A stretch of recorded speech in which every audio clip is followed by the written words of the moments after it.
এবার আমরা করব 1 এর 3। এখানেও আবার আমি অলরেডি মার্কিং করে রেখে দিয়েছি। Here AB parallel to CD and EF is the transversal.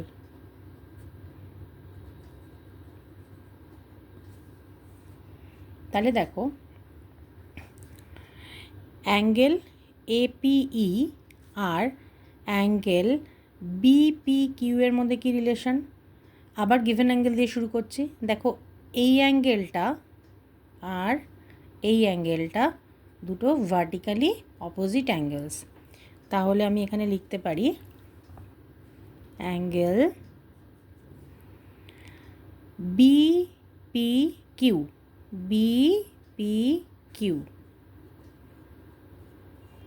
is equals to APE এই অ্যাঙ্গেলটা অ্যাঙ্গেল APE। এর কারণ কি? সিন্স ভার্টিক্যালি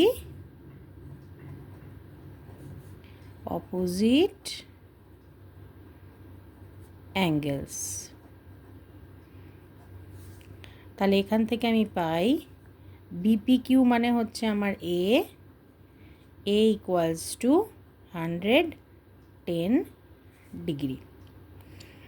এবারে দেখো তো A আর B এর মধ্যে কোনো রিলেশন আমরা পাই কি না? একদম পাই। দেখো A আর B EF ট্রান্সভার্সালের একই দিকে রয়েছে এবং তারা দুজনে ইন্টেরিয়ার পার্টে রয়েছে।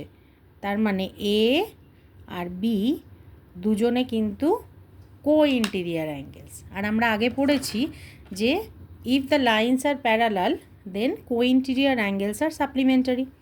তাহলে এখানে আমরা লিখতে পারি angle BPQ again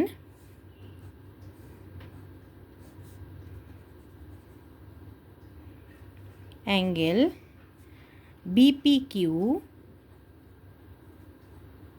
plus angle DQP বা PQD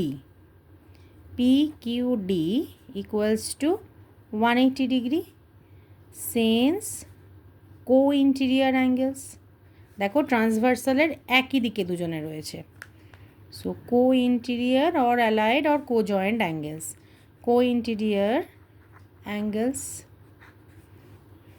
ইমপ্লাইজ BPQ এর জায়গায় আমি লিখতে পারি A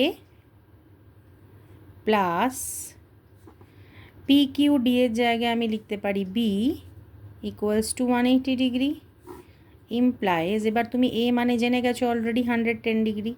তাহলে 110 degree plus B equals to 180 degree implies B equals to 180 degree minus এটা 110 ডিগ্রিটা ওদিকে গেলে মাইনাস হয়ে যাবে, তাই minus 110 degree implies B equals to 70 degree.